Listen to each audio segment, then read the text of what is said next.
Casting TVTMJ, promotion Jacqueline Maillan, Corentin Potaino dans un podcast de Axel. Quel est pour vous le moment le plus chiant de l'année? C'est évidemment la rentrée. La rentrée, c'est un peu le truc contre lequel tu te heurtes au moment de l'année où tu t'éclatais le plus, en plein milieu de l'été. Si, c'est des sadiques. Alors à la rentrée, il y a des mots que tu redécouvres et c'est pas les plus top.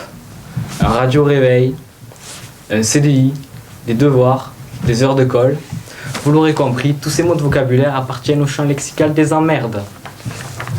Ah non, mais après, il y a un truc cool avec la rentrée, je vais pas vous le cacher. C'est qu'on fait le plein de fournitures. Les listes sont interminables. Et à la fin de l'année, faut voir ce qui reste dans ta trousse. Objet non identifié à bord. Pour moi, tout le contenu de ma trousse s'est dilapidé dans des nombreuses batailles de stylos qu'il y a eu pendant l'année. Non, mais après, t'as les profs qui se plaignent, mais faut pas nous demander de nous procurer autant de munitions, mazo.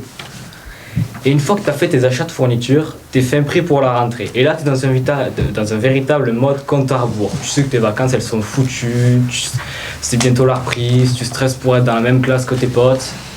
Généralement, t'es avec 2-3 potes et 5-10 personnes avec qui tu ne voulais pas être. Et puis ensuite, vient le moment des emplois du temps. Et je crois que l'emploi du temps, c'est le seul papier que le prof a distribué dans l'année sur lequel l'intégralité de la classe va se jeter dessus pour le lire 15 fois jusqu'à l'apprendre par cœur. Puis on t'emmène dans une salle austère remplie de livres tout déchirés datant de 1992 que des documentalistes te tendent bras tendus, elles ne te sourient d'ailleurs même pas, elles te font la gueule. Entre nous, elles font pas tout le temps la gueule, les dames du CDI. Enfin voilà. Et puis, on se dit tous... Ah non.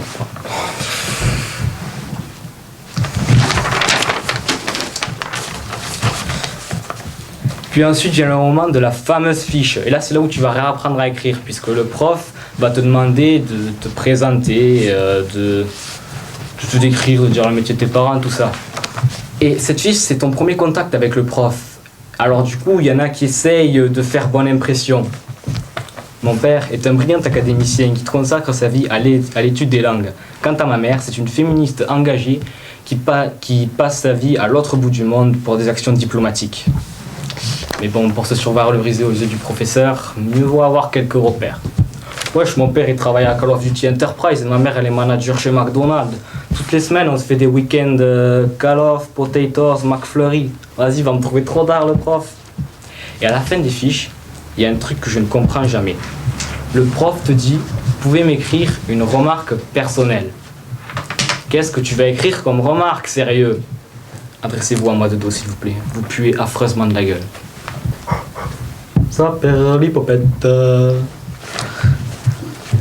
Mon oncle, qui fait partie de la mafia, a réclamé que j'ai 20 sur 20 de moyenne durant toute l'année. Sinon, il viendrait à la prochaine réunion parent-prof avec un couteau coupe-testicule.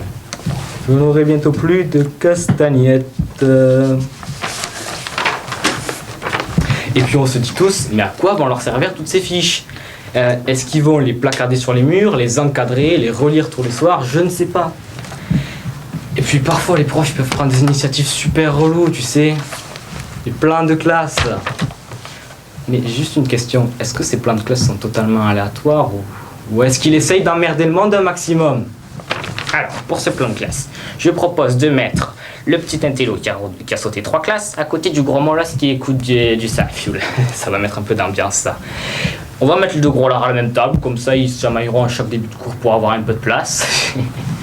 Et puis la jolie, là, l'autre pimbèche qui est venue me casser les couilles, on va la mettre derrière toute la lignée de gros relous et comme ça ils vont pas arrêter de la mater, ça va la mettre mal à l'aise. Ça va être fun, on va se marrer cette année.